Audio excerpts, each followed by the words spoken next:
नमस्कार दोस्तों, मैं हूं प्रेमलता और स्वागत करती हूं आप सभी लोगों का आपके अपने YouTube channel Next Gen PCS पर।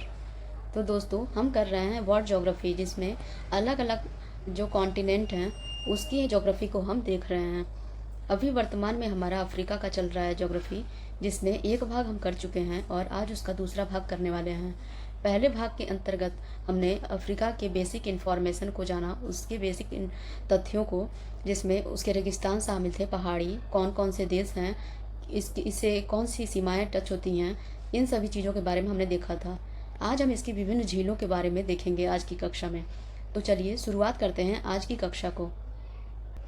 अगर अफ्रीका की झीलों की हम बात करें तो सबसे पहला और बहुत ही इम्पॉर्टेंट हमारा एक फैक्ट है कि अगर प्रश्न पूछे कौन सी ऐसी देश है जो 3 झीलों, लेक विक्टोरिया,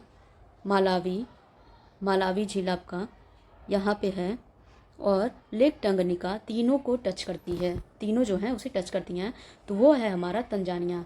क्या है? तंजानिया। तो हमारा प्रश्न क्या बन सकता है? कौन सी देश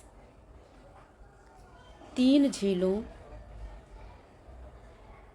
मुख्य रूप से विक्टोरिया झील, टंगनिका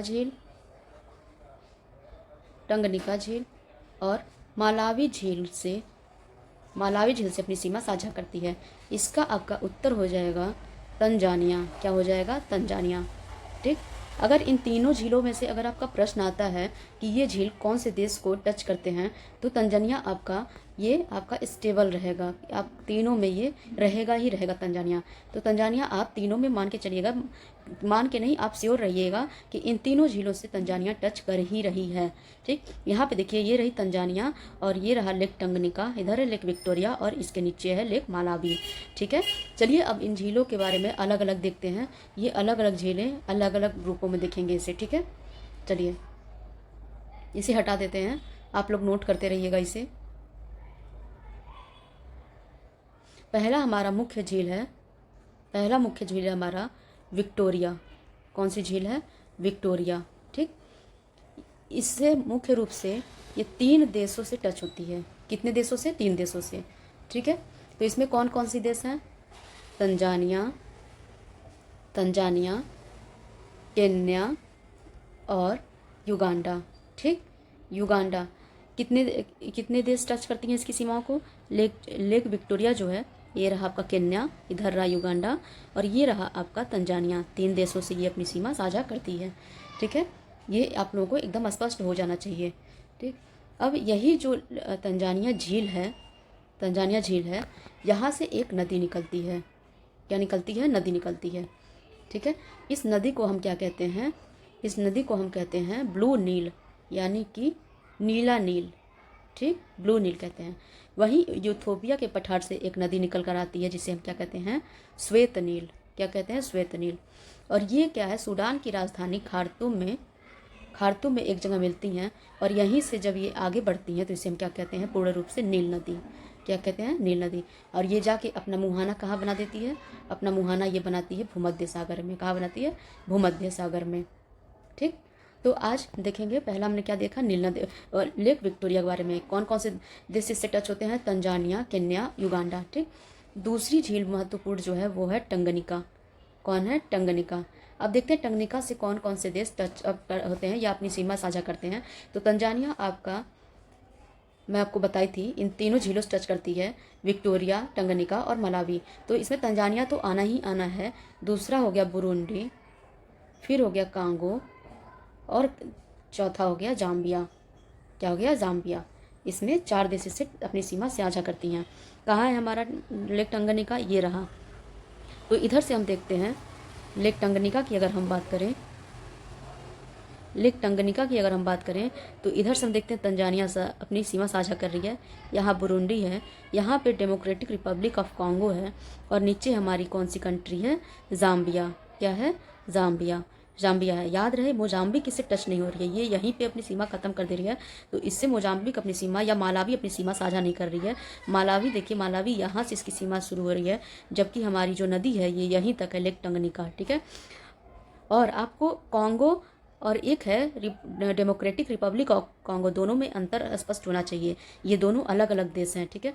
ये जो डेमोक्रेटिक रिपब्लिक ऑफ कॉन्गो है ये दक्षिण में है, जबकि कॉन्गो जो है इसके उत्तर में है, ठीक। तो जो टंगनिका है इससे कॉन्गो नहीं बल्कि डेमोक्रेटिक रिपब्लिक ऑफ कॉन्गो इससे अपनी सीमा साझा करती है। अब हम चलते हैं तीसरी महत्वपूर्ण झील के बारे में, वो है मलावी। कौन है? मलावी। मलावी आप देखेंगे मलावी देश भी है और मलावी क्या है? झील भी है। तो इसमें भी तंजानिया आ रहा है, इसमें भी तंजानिया आपका आ रहा है। उसके बाद मलावी आना ही आना है, मलावी देश के नाम पे मलावी टच हो रही है तो मलावी आना ही है। और एक कौन सी है? मोजाम्बिक। यहाँ पे जाम्बिया नहीं है, मोजाम्बिक है, ये रहा मोजाम्बिक। जाम्बिया आपका इधर है और मोजाम्बिक आपका इधर है, ठीक। मोजाम्बिक, ये झील आपकी इधर है। इधर झील के आप पश्चिम में देखेंगे, मैं इसको हटा देती हूँ। झील के अगर आप पश्चिम में देखेंगे तो मालावी है, मालावी के जाम्बिया और झील के बीच में मालावी आ जाती है। तो गलती से भी आप जाम्बिया को इसमें ऑप्शन में चूज़ मत कीजिएगा, इसमें मोजाम्बिक है, ठीक। अब एक झील है तुर्कान झील। ये कहाँ पे तुर्कान झील? ये है केन्या में। कहाँ पे है? केन्या में। केन्या में लेक तुर्कान झील ये रहा, ठीक। और उसके बाद से एक हमारी झील बच गई, टाना झील। ये कहाँ पे है? इथियोपिया में। कहाँ पे है? इथियोपिया में। इथियोपिया में ये रहा लेक टाना झील, ये रहा, ठीक। आप लोगों को इसका क्रम भी याद रहना चाहिए और ये कौन कौन से देश में है ये भी आप लोगों को स्पष्ट रहना चाहिए कि ये कौन झील कहाँ पाई जाती है, क्योंकि अक्सर ऑप्शन में ये दे दिया जाता है और आप लोगों को मैच करवाना होता है। चलिए, ये तो रहे अभी तक के हमारे महत्वपूर्ण झील। अब हम देखेंगे यहाँ की नदियों के बारे में। झीलों के बारे में हमने देख लिया, अब हम देखेंगे नदियों के बारे में। अगर हम नदियों की बात करें तो यहाँ पे मुख्य जो सबसे प्रमुख नदी है वो है नील नदी, और उसके बाद से हमारी एक और नदी है वो है कॉन्गो नदी। तो सबसे पहले हम बात करेंगे नील नदी की। इसकी बात करेंगे, नील नदी की बात करेंगे, ठीक है। नील नदी की बात करेंगे। नील नदी जो है वो कहाँ से निकलती है, मैं आप लोगों को शुरुआत में ही बता दी। ये जो लेक विक्टोरिया है यहाँ से नील नदी हमारी निकलती है, यहाँ से नील नदी। तो ये नील नदी बेसिक रूप में इसका नाम नील नदी नहीं है, पहले ये ब्लू नील नाम से निकलती है। किस नाम से? ब्लू नील नाम से निकलती है। ये देखिए आपका, ये रहा लेक विक्टोरिया, यहाँ से हमारी ब्लू नील नदी यहाँ से निकल रही है, ठीक। ये ब्लू नील नदी हमारी निकल रही है। उसके बाद से सॉरी, ये ब्लू नील नहीं है, यहाँ पे वाइट नील है। मुझे लग रहा था तब से मैं कुछ गलत कर रही हूँ। ये है वाइट नील, यहाँ से निकल रही है विक्टोरिया से। फिर इधर से इथियोपिया की जो पहाड़ है वहाँ से हमारी निकलती है ब्लू नील। ब्लू नील हमारी कहाँ से निकलती है? इथियोपिया के पहाड़ से। सूडान की राजधानी खार्तूम में ये दोनों मिल जाती हैं और यही जब आगे बढ़ती हैं तो इसे हम क्या कहते हैं? नील नदी कहते हैं। क्या कहते हैं? नील नदी। इसका जो मुहाना है इस नदी का वो कहाँ है? भूमध्य सागर में, मेडिटेरियन सी में, भूमध्य सागर में है। या फिर आप कह सकते हैं मिस्र का जो भाग है वहीं पे अपनी डेल्टा बनाती है उसके मुहाने पे, इसलिए मिस्र को जो है नील नदी का वरदान कहते हैं। किसे? मिस्र को नील नदी का वरदान कहा जाता है। नील नदी का वरदान मिस्र को, ठीक। चलिए आगे देखते हैं। मिस्र में क्या होता है? मिस्र में जब ये नदी पहुंचती है तो यहाँ पे एक बांध बनाया गया है। पहले तो यहाँ पे एक झील है, उसको हम कहते हैं नासिर झील। क्या कहते हैं? नासिर झील। ये नील नदी पे ही है। इस पे एक बांध बनाई गई है, उसका नाम है आसवान बांध।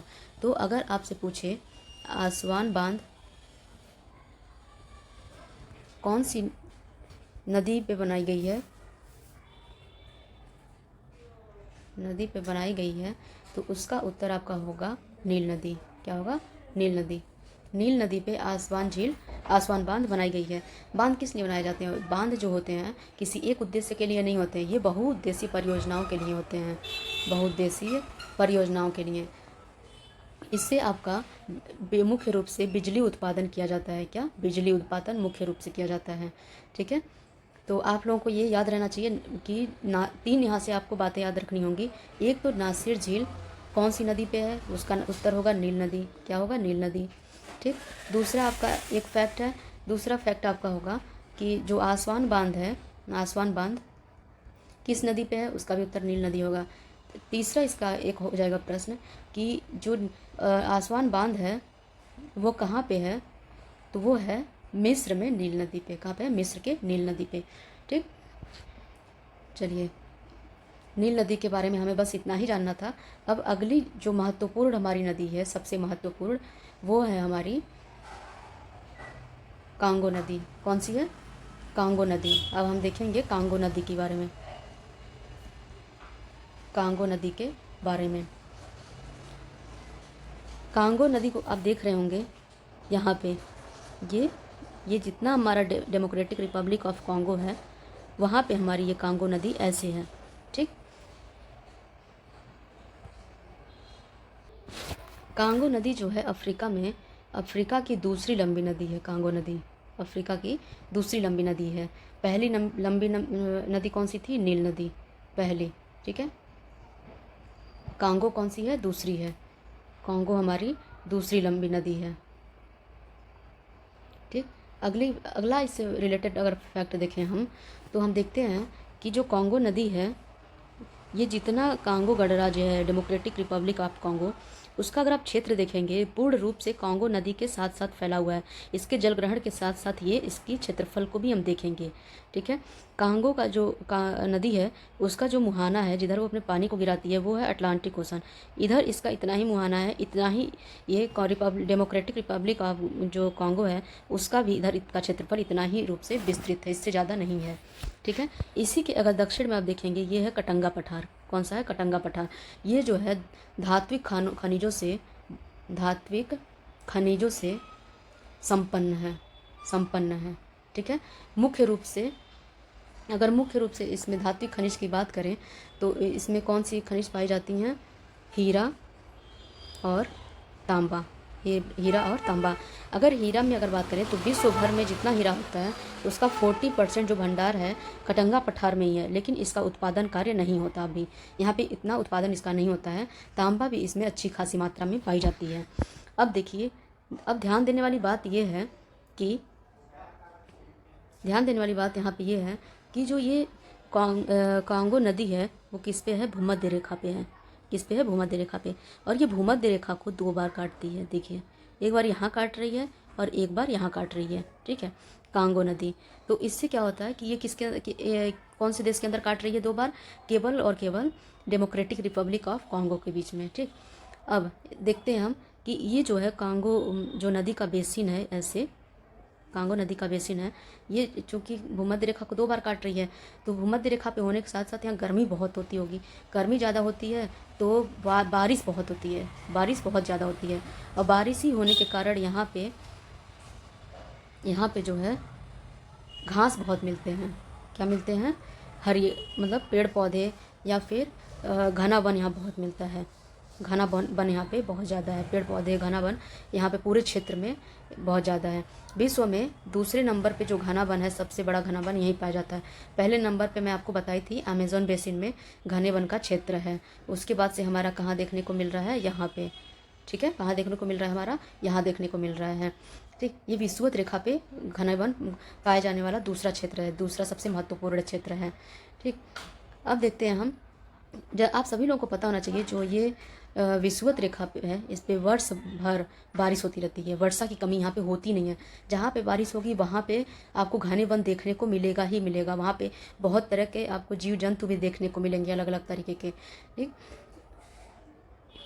ये जो इसी में एक जनजात पाई जाती है, पिग्मी जनजाति। कौन सी? पिग्मी जनजात पाई जाती है एक। ठीक, पिग्मी जनजात के बारे में मैं क्यों बता रही हूँ? क्योंकि पिग्मी जनजाति यहाँ पे पूरे विश्व में केवल यहीं पे पाई जाती हैं। पूरे विश्व में पिग्मी जनजात यहीं पे पाई जाती हैं। पिग्मी जनजात के कुछ फैक्ट्स को मैं बता दूं आप लोगों से कि देखिए, विश्व में जितनी भी जनजातियां पाई जाती हैं, तो उन लोगों की हाइट जितनी होती है, उनसे ये सामान्य रूप से कम होते हैं। ये कम हाइट वाले होते हैं, कम हाइट वाले। बौने नहीं होते हैं, लेकिन इनकी हाइट क्या होती है? औसत जो हाइट है उससे कम होती है। ये क्या होते हैं? पेड़ों पर अपना घर बना के रहते हैं। पेड़ों पर अपना घर बनाकर रहते हैं।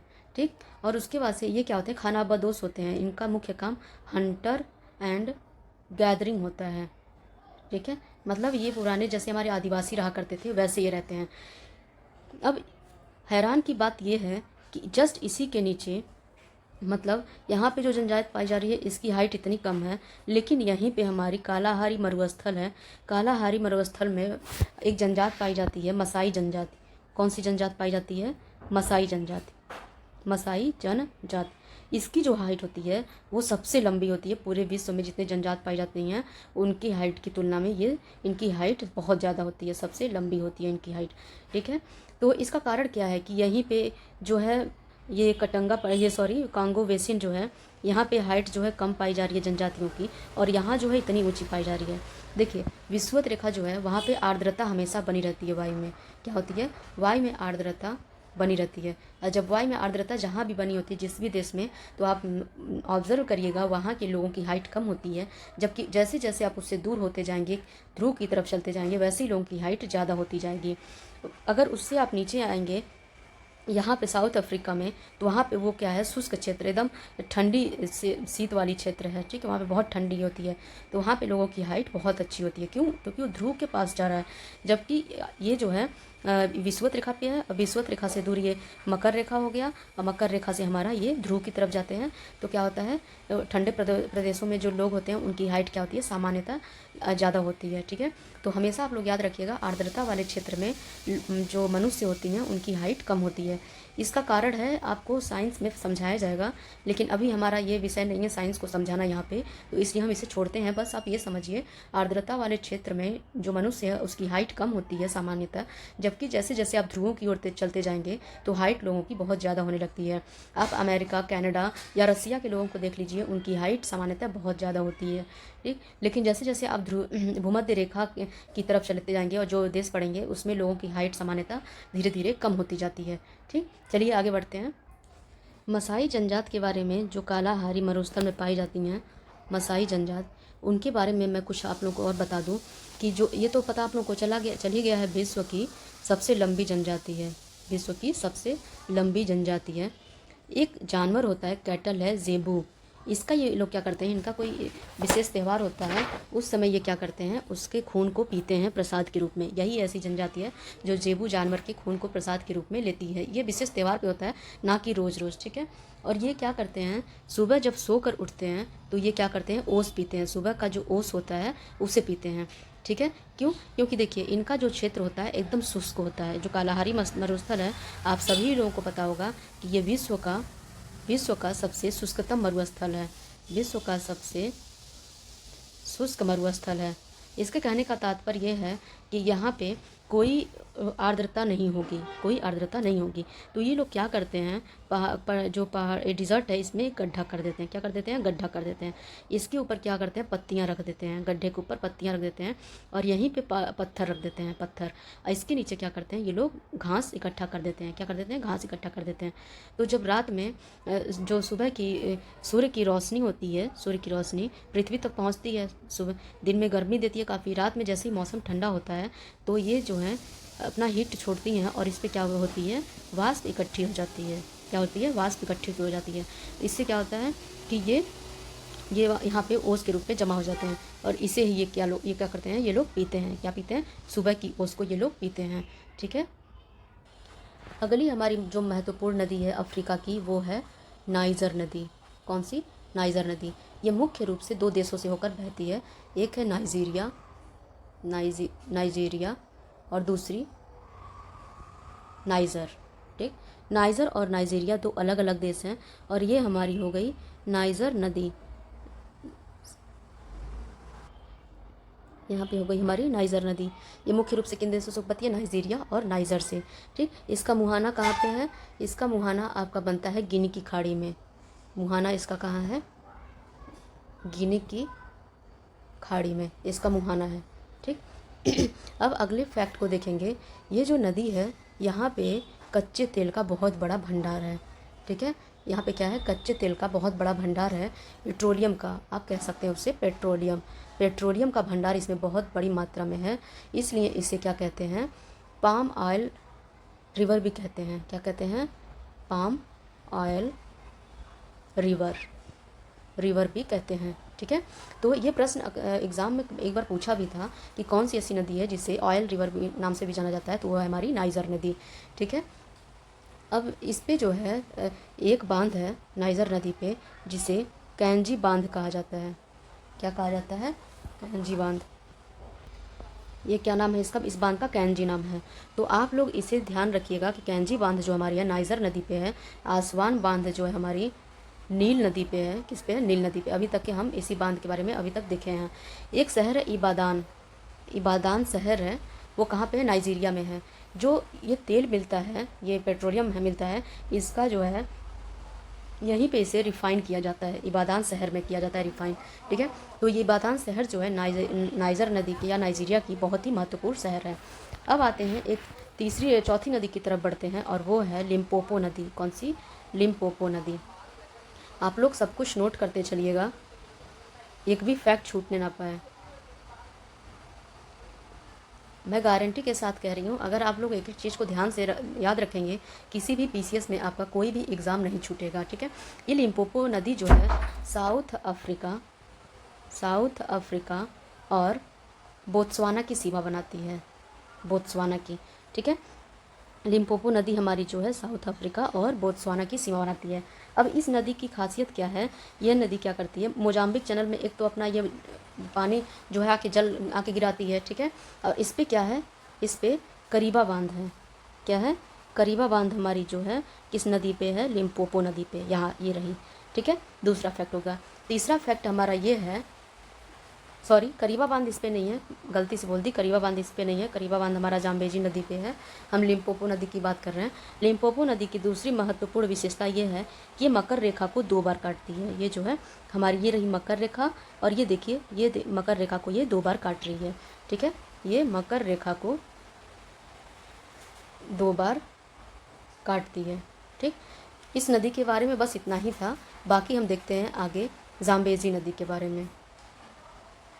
आगे हम देखेंगे कौन सी नदी के बारे में? जाम्बेजी नदी। जाम्बेजी नदी आप लोग प्लीज़ नोट करते चलिएगा एक एक चीज़। ये क्या है? जाम्बिया, जाम्बिया ये यह है, और जिम्बाब्वे, जाम्बिया और जिम्बाब्वे इन दो देशों की सीमा पर स्थित है। सीमा पर स्थित है। देखिए अक्सर कंफ्यूज लोग हो जाते हैं जाम्बिया और जिम्बाब्वे देश के बारे में कि कौन सी देश उत्तर में है, कौन से देश दक्षिण में है। तो आपको क्लियर होना चाहिए ये 2 अलग अलग देश हैं, जिसमें जाम्बिया जो है उत्तर में है जबकि जिम्बाब्वे हमारा दक्षिण में पड़ता है। ठीक है, और इसी की सीमा हमारी कौन सी नदी बना रही है? जिम्बाब्वे नदी, जाम्बेजी नदी बना रही है। जाम्बेजी नदी पे ही हमारा करीबा बांध है। ठीक, अब तीसरा जो हम बांध देखे हैं वो कौन सी? करीबा बांध। करीबा बांध, करीबा बांध किस पे? जाम्बेजी नदी पे। इसके पहले हमने कौन कौन सी बांध देख ली है? कैंजी और आसवान। आप लोग ज़रूर याद रखिएगा कि जो बांध हैं कौन सी नदी पे स्थित हैं और कौन सी जगह पड़ते हैं, कौन से कॉन्टिनेंट में, ज़रूर याद रखिएगा, ध्यान से देखिएगा आप लोग इसे। ठीक है, इस पे जो है कौन सी? करीबा बांध है। ठीक है, इसका जो मुहाना है वो कहाँ पे? मोजाम्बिक के चैनल में है। कहाँ पे? मोजाम्बिक चैनल में इसका वो है, क्या बोलते हैं, मुहाना है। ठीक है,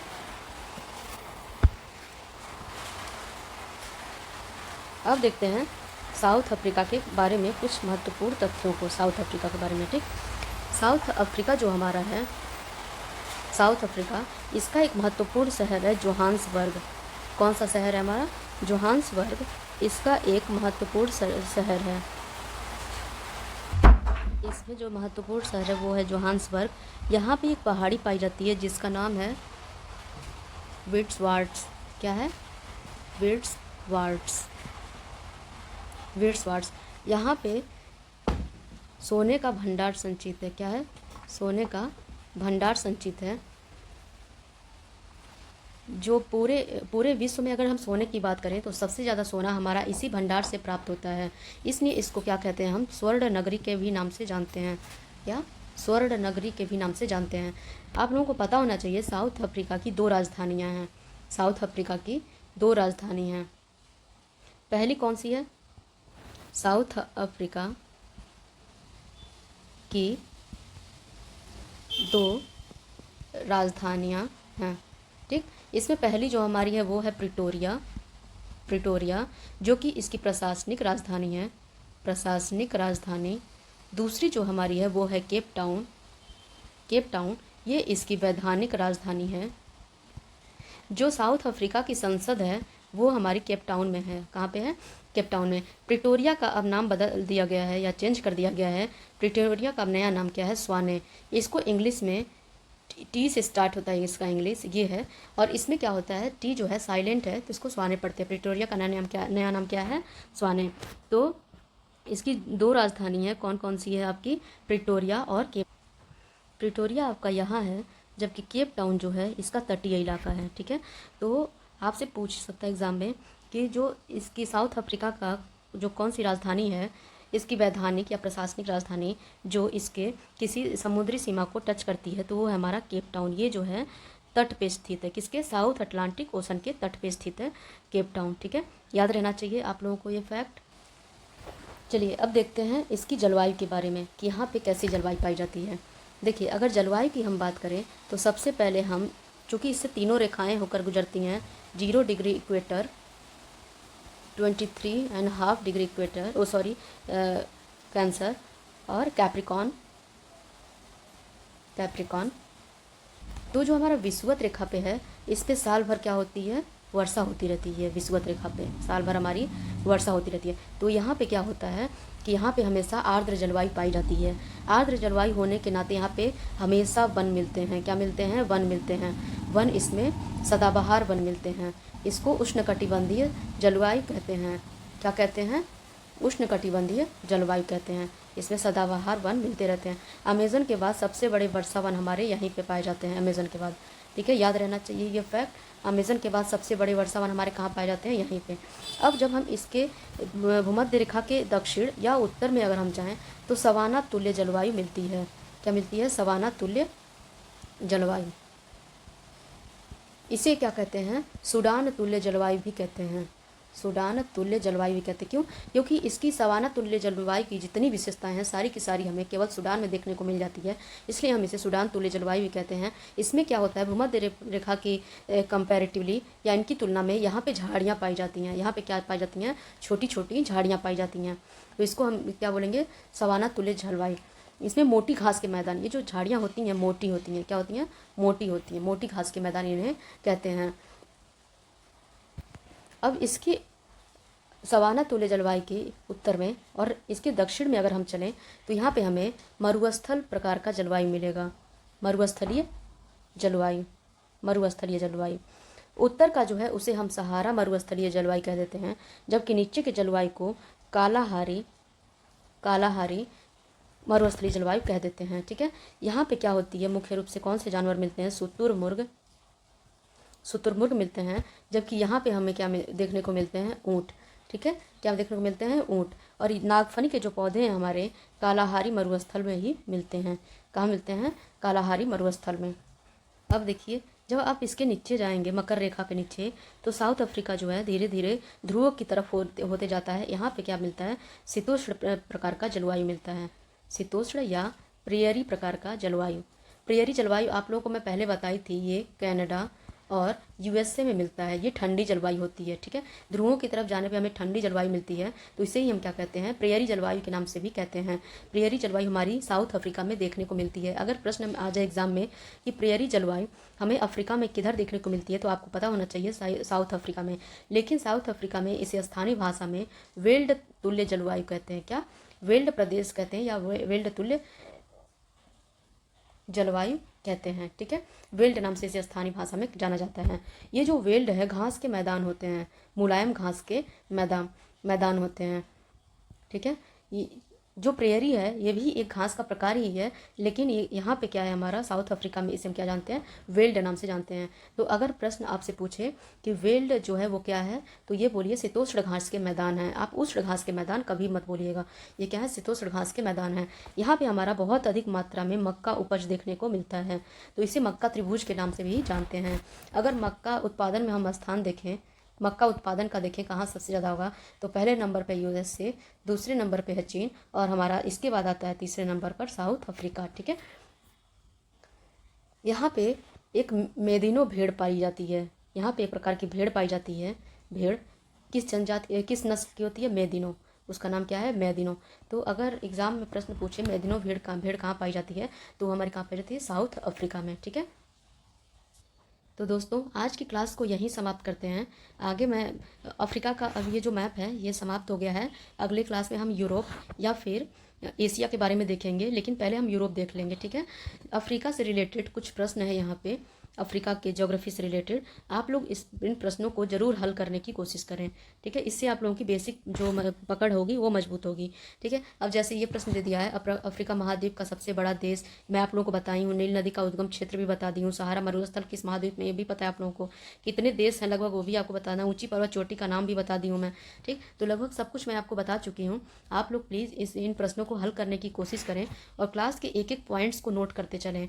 आप मेरा यकीन मानिए, किसी भी एग्ज़ाम में जो वनडे एग्ज़ाम्स होते हैं या फिर पीसीएस के एग्ज़ाम्स होते हैं, उसमें कोई भी प्रश्न आप छोड़कर नहीं आएंगे। और नोट्स पक्का बनाते चलें और वीडियो को ज़्यादा से ज़्यादा लोगों तक शेयर करें, ताकि हम भी मोटिवेट रहें और उन लोगों तक भी वीडियो पहुंच सके जो जिनको इसकी नीड है, ठीक है। हमारे वीडियो में कोई भी आधी अधूरी जानकारी नहीं दी जाती है।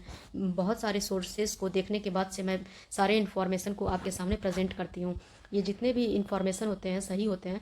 अगर गलती से मैं कहीं कुछ गलत इन्फॉर्मेशन दे दूँ तो प्लीज़ आप लोग मुझे कमेंट में ज़रूर बताएं, ताकि मैं अपनी गलतियों को सुधार सकूं।